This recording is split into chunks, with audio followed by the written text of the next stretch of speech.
Magandang araw mga ka-friendship. Naku, tirik na tirik ang araw at napakainit ng panahon. Pero ayan, nandito po ako. Somewhere sa paglalakad ko po nakita ko ang isang senaryo na kung saan marami po ako nakitang mga naglaglagang mga prutas. Ito po ay makopa. Kung papansinin nyo. Na-realize ko lang kasi guys na grabe 'no, ang dami nila tsaka pa mukhang ang sasarap nito pero wala, nalagas lahat at lahat na halos natapon na rito sa kalsada. Ayan sila, oh, maliliit yan guys pero napaka-juicy niyan kung halimbawa, na kakainin natin yan.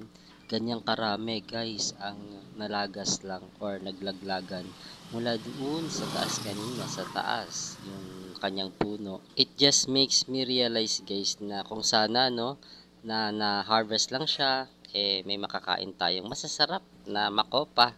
Yun lang, sa ngayon mukhang marami ang masasayang, pero malay mo sa susunod ma-harvest ng maayos at mapakinabangan, makain ng iba.